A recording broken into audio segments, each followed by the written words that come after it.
Yeah, I think it was a realization as to how home cooks, what they're faced with each day. You know, and as a chef, you think you know what they're faced with, and you write recipes for them and books and all that stuff. And then when I did take home chef, I'd be like, oh my god, their kitchen's a disaster. Like, you know, some people had cookware with the sticker still on that they'd never even used. Everybody had a utensil drawer that was just felt like a person would jump out and scare you every time you'd open it.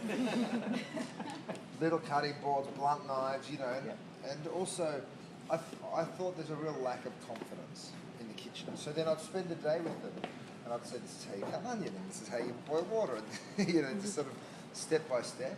And as they built in confidence, they felt more empowered. So I started thinking about what you could do product-wise to help that, you know, change that sort of cooking process.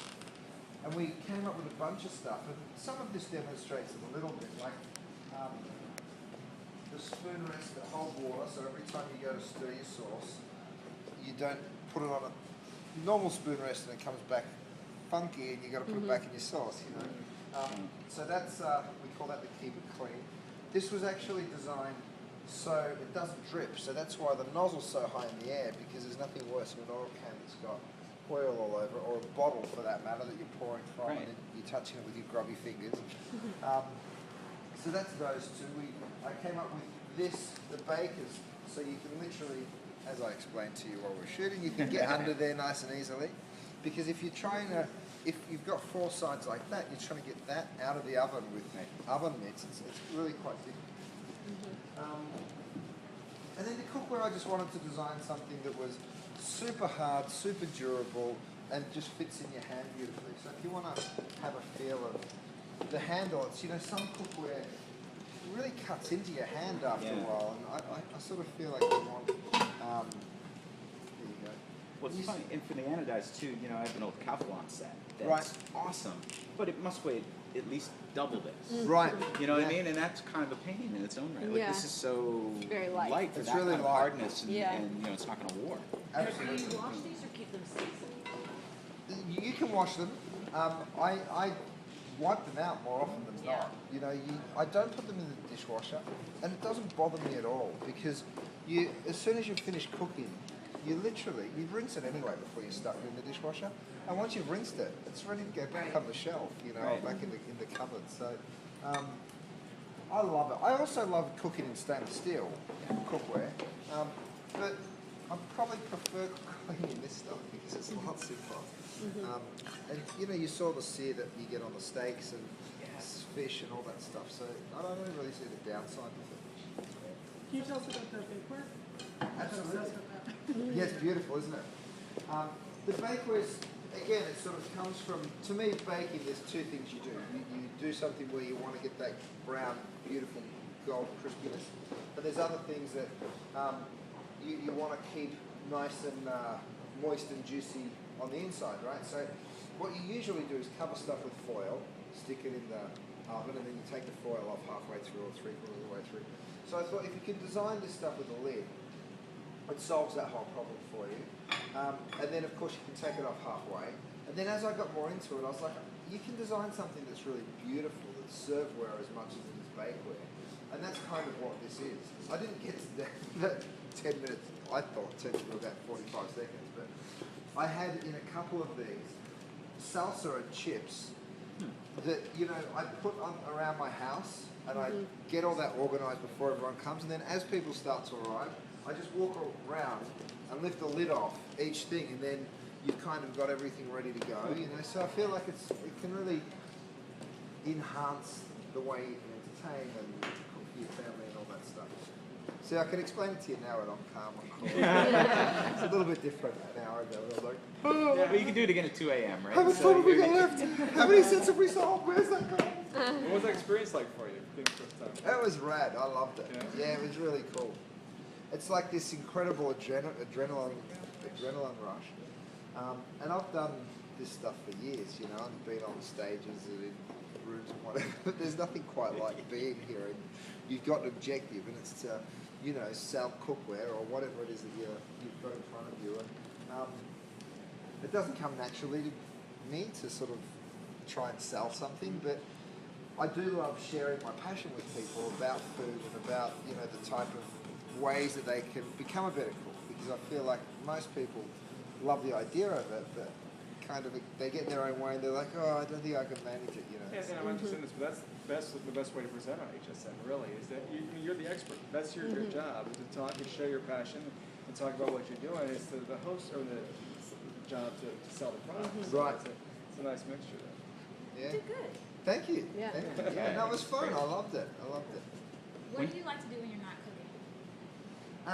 We're pretty simple, you know. We live up in the hills near a beautiful lake, and we've got a dog that we walk a lot. And we've just had a new baby boy, so now I kind of remember what I like doing because I'm just hanging out with him whenever I can. You know, where I go for a surf if I get the time and spend a bit of time on the beach.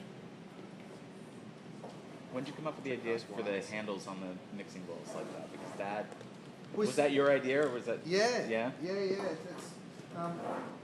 It's pretty Such a great different to idea. how most people enter this stuff, because as a chef that's got a bit of a name for yourself, people come to you and say, I have 10 lines of cookware and I'd like you to put your name and stamp on one.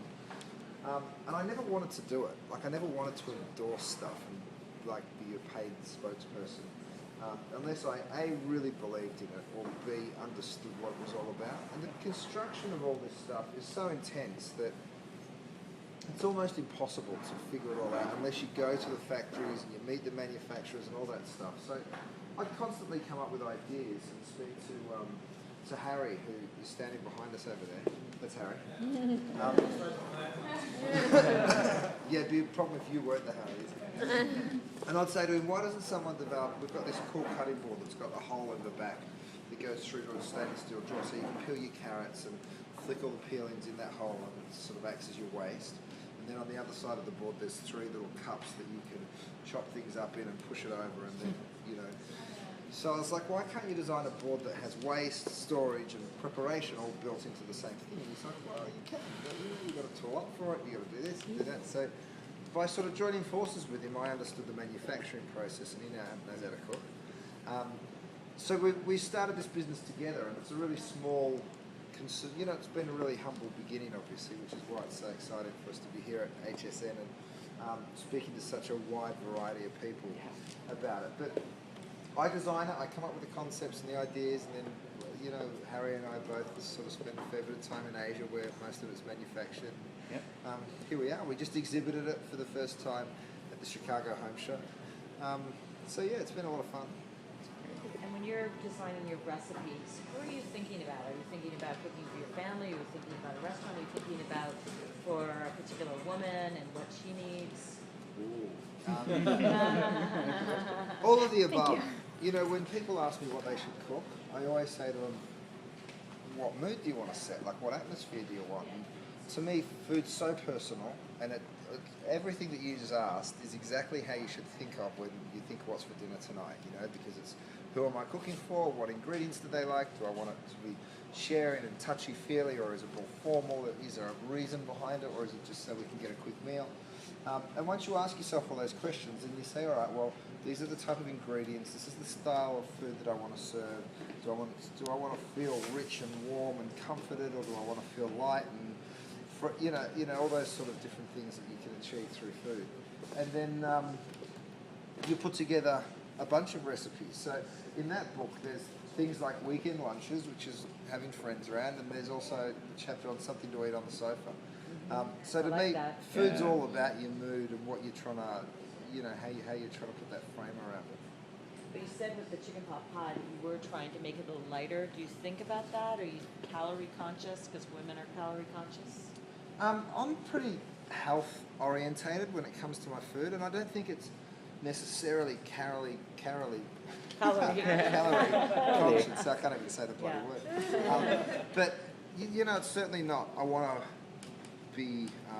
It's not diet food by any stretch. I think the best way to approach a diet is it should be in balance. So we spoke before about the balance of calories in and calories burnt, and it's no different to. You know, people say, should I stop drinking full cream milk? And I'm like, well, not unless you want to substitute it with something else, you know.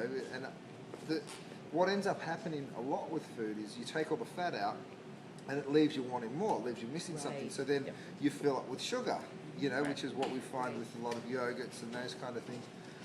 So I'm a big believer in just keeping it in balance. Eat what comes out of the ground as opposed to what comes out of packets, and you'll be in a pretty good place. You know, which means that you can eat some dairy, and you can have some olive oil, and you can have some cheese and cream and butter within reason. You know, as long as you have greens and fruits and vegetables and grains and legumes. So I think it's got to be a full 360.